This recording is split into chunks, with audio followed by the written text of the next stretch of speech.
हमें सफल व्यक्तियों से प्रेरणा लेनी चाहिए। अगर वो सफल हो सकते हैं तो हम क्यों नहीं।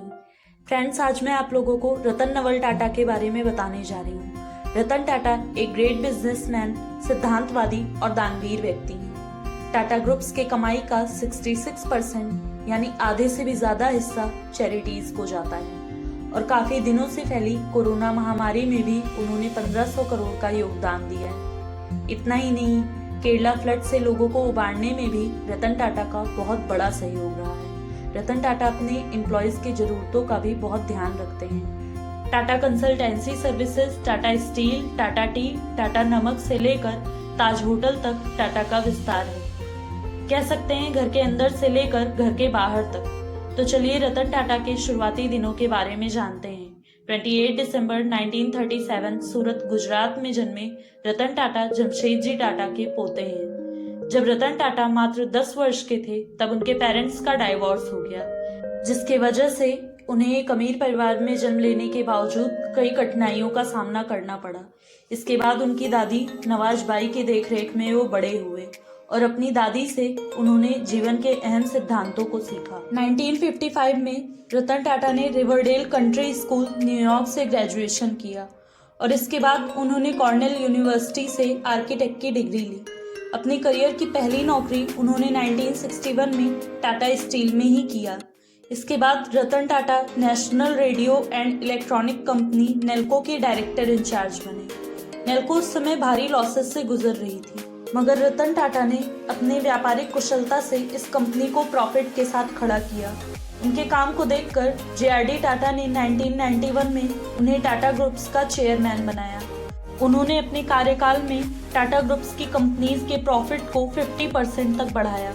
उनके चलते टाटा टी ने टेस्ला, टाटा मोटर्स ने जैगुआर लैंड रोवर और टाटा स्टील ने कोरस को एक्वायर किया। जब टाटा मोटर्स की इंडिका कार मार्केट में लॉन्च हुई तो अच्छी परफॉर्मेंस न होने के कारण कंपनी को बेचने का मन बनाकर रतन टाटा अमेरिका की फोर्ड कंपनी में गए और फोर्ड के CEO ने रतन टाटा से कहा कि जब आपको इस बिजनेस की जानकारी नहीं है तो आपने इसे स्टार्ट ही क्यों किया और हम इसे खरीद कर आप पर मर्सी कर रहे हैं। ये बात रतन टाटा को काफी बुरी लगी। इसके बाद वो अपना मन बदल कर लौट आए। बाद में अपनी कुशलता और मेहनत के दम पर टाटा मोटर्स को उन्होंने फिर प्रॉफिट में लाया और साल 2008 में जब फोर्ड कंपनी भारी नुकसानों से गुजर रही थी तो रतन टाटा ने उनकी जैगुआर और लैंड रोवर कार खरीदी और फोर्ड कंपनी के चेयरमैन ने रतन टाटा को थैंक यू बोलकर कहा कि आपने इसे खरीद कर हम पर एहसान किया है। तो कुछ इस तरह से रतन टाटा ने एक स्वीट रिवेंज लिया।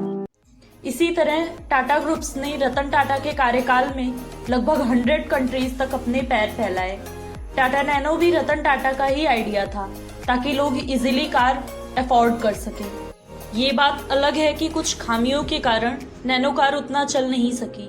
2003 में टाटा कंसल्टेंसी सर्विसेज पहली ऐसी भारतीय सॉफ्टवेयर कंपनी बनी जिसने $1 बिलियन का रेवेन्यू क्रॉस किया। 28 दिसंबर 2012 में रतन टाटा ने अपने पद पर साइरस मिस्त्री को नियुक्त किया, मगर बाद में साइरस मिस्त्री ने कंपनी के फायदे के लिए कंपनी के ही सिद्धांतों को तोड़ा जब जापान की कंपनी डोकोमो ने टाटा से अलग होना चाहा और ये बात रतन टाटा के डिग्निटी को, वैल्यूज को ठेस पहुंचा रही थी और इन सब के कारण रतन टाटा ने साइरस मिस्त्री को चेयरमैन के पद से हटा दिया। उनका ये डिसीजन उनके ईमानदारी का बहुत बड़ा सबूत है। ऐसे तो अनगिनत पुरस्कारों से रतन टाटा सम्मानित किए गए हैं, मगर 2000 में पद्म भूषण और 2008 में पद्म विभूषण पुरस्कार से सम्मानित किया जाना उनके जीवन की कहानी में 4 चांद लगाता है। तो गाइज, आज के लिए इतना ही।